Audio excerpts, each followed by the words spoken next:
দর্শক, এই বিষয়ে আরও জানতে আমরা যাচ্ছি ধানমন্ডি ৩২ নম্বরে। আমাদের সাথে যুক্ত হবেন স্টাফ করেসপন্ডেন্ট নূর হোসেন। নূর, আপনার কাছে সর্বশেষ পরিস্থিতি সম্পর্কে কি খবর আছে আমাদেরকে জানাবেন।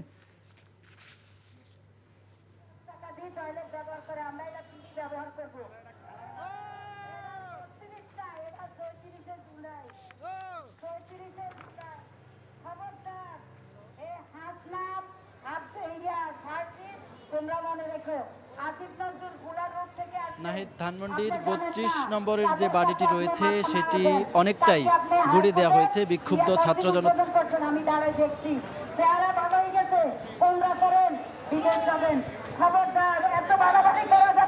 লাইভে গেছি।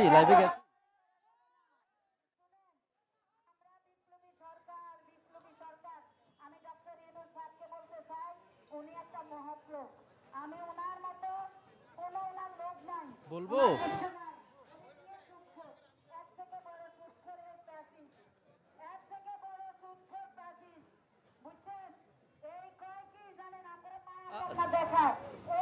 ধানমন্ডির ৩২ নম্বরের যে বাড়িটি রয়েছে শেখ মুজিবুর রহমানের, সেই বাড়িটি অনেকটাই গুঁড়িয়ে দেওয়া হয়েছে। বাড়ির অধিকাংশ জায়গা গতকাল রাত থেকে শুরু করে এখন পর্যন্ত বিক্ষুব্ধ ছাত্র জনতা গুঁড়িয়ে দিয়েছে।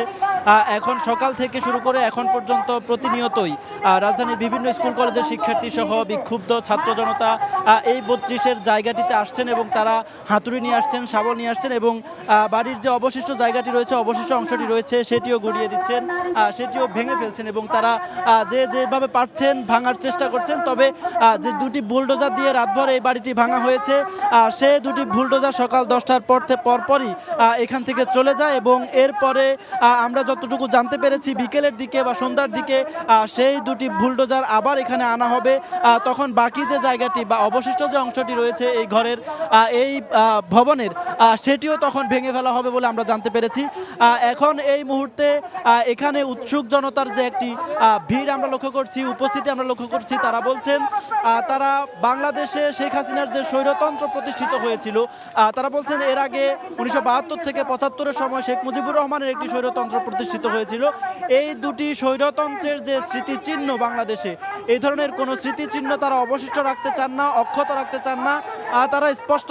তারা স্পষ্ট বার্তা দিতে চাচ্ছেন যে এই বাংলাদেশে ভারতের আধিপত্য আর কখনো প্রতিষ্ঠিত হতে দেয়া হবে না এবং ভারতীয় আধিপত্যবাদের বিরুদ্ধে এদেশের জনগণ 5ই আগস্ট যে রায় দিয়েছে, স্বতঃস্ফূর্তভাবে রাস্তায় নেমে যে জাগরণ এদেশের মানুষ দেখিয়েছে, সেটির একটি নতুন করে গতকাল 5ই ফেব্রুয়ারি শেখ হাসিনা যখন ছাত্রদের উদ্দেশ্যে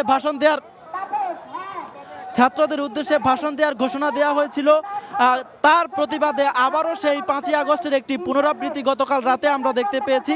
তারা এখান থেকে স্পষ্ট করে বলছেন যে বাংলাদেশে আওয়ামী লীগের রাজনীতি করার কোনো অধিকার নেই, যেহেতু আওয়ামী লীগের বাহিনী, পুলিশ বাহিনী সহ পেটুয়া বাহিনী দিয়ে আওয়ামী লীগ দেশের ছাত্র সমাজের উপরে একটি গণহত্যা চালিয়েছে, হত্যাকাণ্ডের ঘটনা ঘটিয়েছে জুলাই আগস্ট মাসে। এরপরে আওয়ামী লীগের এদেশে রাজনীতি করার কোনো অধিকার নেই এবং এখানকার যে ছাত্র জনতা উপস্থিত যারা রয়েছে তাদের অনেকের সঙ্গে আমি কথা বলেছি। তারা বলছেন যে এখান থেকে তারা একটি দাবি জানাচ্ছেন, আওয়ামী লীগের রাজনীতি নিষিদ্ধ করতে হবে এবং একই সঙ্গে এখন যে রাষ্ট্রপতি শাহাবুদ্দিন চুপ্পু রয়েছেন তাকেও পদত্যাগ করতে হবে বলে তারা এখান থেকে জানাচ্ছেন।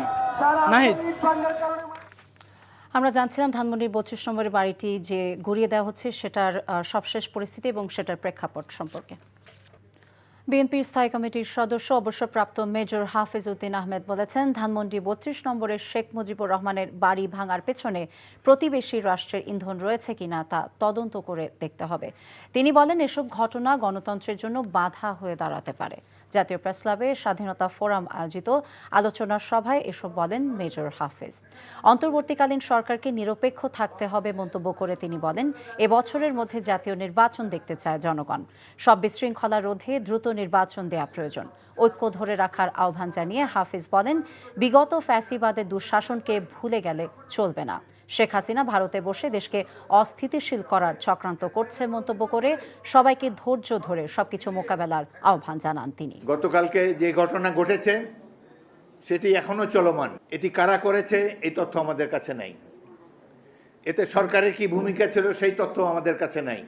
তবে যে এগুলা গণতন্ত্রকে ধ্বংস করার জন্য হয়তো আগামী দিনে গণতন্ত্রের পথে বাধা হয়ে দাঁড়াতে পারে, এই জন্য কেউ কেউ হয়তো বিশৃঙ্খলা সৃষ্টি করার চেষ্টা করতে পারেন। এবং বিশেষ করে এর মধ্যে প্রতিবেশী রাষ্ট্রের কোনো হস্তক্ষেপ আছে কিনা সেটিও আমরা জানার চেষ্টা করব। আশা করব যে এখন অতি দ্রুত এই দেশে গণতান্ত্রিক ব্যবস্থা প্রবর্তন করা হবে, কারণ গণতন্ত্র না থাকার ফলে নানা ধরনের ঘটনা ঘটে।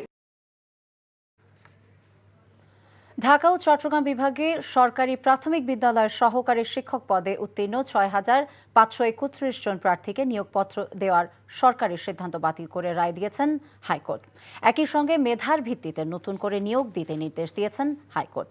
বিচারপতি ফাতেমা নজিব এবং বিচারপতি শিকদার মাহমুদুর রাজির হাইকোর্ট বেঞ্চ আজ সকালে এই রায় দেন। এর আগে গত ১৯ নভেম্বর সরকারি প্রাথমিক বিদ্যালয়ের সহকারী শিক্ষক পদে তৃতীয় ধাপে ৬,৫৩১ জনের নিয়োগপত্র প্রদানের সিদ্ধান্ত স্থগিত করে হাইকোর্ট। কোটা পদ্ধতি অনুসরণ করে তাদের নিয়োগ দেওয়ায় আদালত এই আদেশ দেন। পাশাপাশি রুল জারি করেন আদালত। রায়ের পরে আদালত চত্বরেই ক্ষোভ প্রকাশ করেন নিয়োগ বাতিল হওয়া প্রার্থীরা। আমাদের নিয়োগটা বাতিল করে দিয়েছে, তাহলে ৬,৫৩১ আমরা কি ক্ষতিটা করেছি? আমরা সুপারিশপ্রাপ্ত হয়েছি, আমরা সবকিছু অন্য জায়গায় যারা চাকরি করছে চাকরিগুলো ছেড়ে দিয়েছে। অনেকে হয়তো সরকারি চাকরিও করতো, ছেড়ে দিছে শুধু এই জয়েনিং এর জন্য। তখন আমাদের কি হবে? কারণ আমাদের তো কোনো দোষ নাই। নগর পরিবহনের শৃঙ্খলা আনতে ঢাকা মহানগরীতে আজ থেকে শুরু হচ্ছে কাউন্টার থেকে টিকেটিং পদ্ধতিতে গোলাপি রঙের বাস চলাচল। বৃহস্পতিবার রাজধানীর উত্তরার আজমপুর কাঁচা বাজার সংলগ্ন বাসস্ট্যান্ড থেকে এই কার্যক্রম শুরু হয়। সকালে কার্যক্রমের উদ্বোধনকালে ডিএমপি কমিশনার বলেন, শহরের ট্রাফিক ব্যবস্থা বহির্বিশ্বের কাছে বাংলাদেশের ভাবমূর্তি নষ্ট করছে।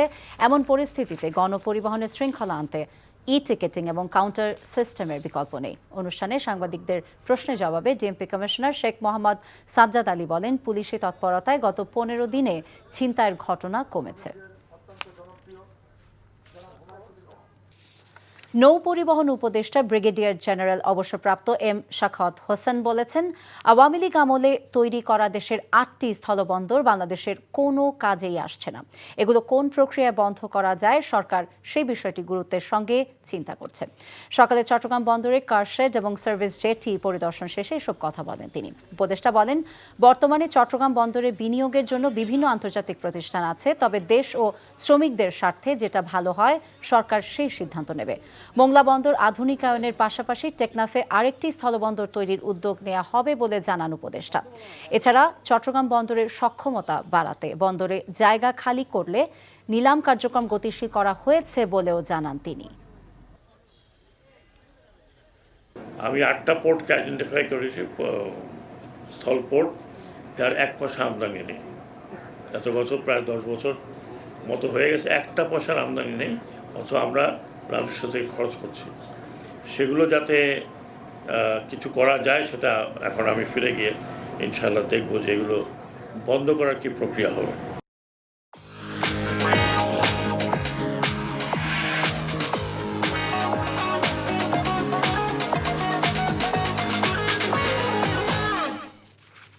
নগদ নিবেদিত অর্থনীতির খবর। বর্ধিত ভ্যাট প্রত্যাহারের দাবিতে জাতীয় রাজস্ব বোর্ড এনবিআর এর সাথে বৈঠক করেছে কনজিউমার্স প্রোডাক্টস উৎপাদক বেশ কিছু প্রতিষ্ঠান।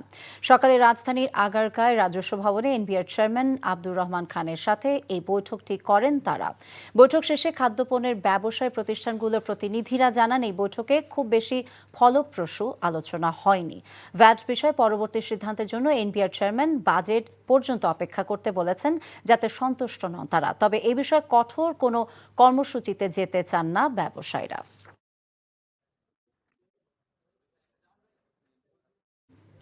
আসছে গরমে যে কোনো ব্র্যান্ডের পুরাতন এসি বদলে 25 ভাগ ছাড়ে ওয়ালটন দেবে নতুন এসি। সকালে রাজধানীতে ওয়ালটন কর্পোরেট অফিসে আয়োজিত ডিক্লারেশন অনুষ্ঠানে কর্তৃপক্ষ জানায়, ইনভার্টার এসির পিসিবিতে 5 বছরের ওয়ারেন্টি সুবিধা দেওয়া হচ্ছে গ্রাহকদেরকে। তারা জানায়, একমাত্র ওয়ালটনই ইনভার্টার এসির পিসিবিতে দীর্ঘমেয়াদী ওয়ারেন্টি দিচ্ছে।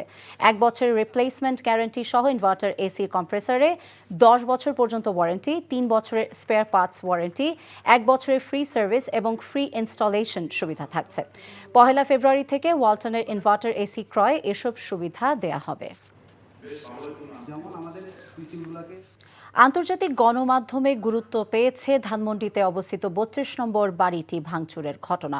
BBC, Reuters, the Guardian, TRT World, Arab news, ABC news, Anadolu agency, CNN, AP সহ বিশ্বের শীর্ষস্থানীয় সংবাদ মাধ্যমগুলোতে উঠে এসেছে ৩২ নম্বর ভাঙচুরের খবর।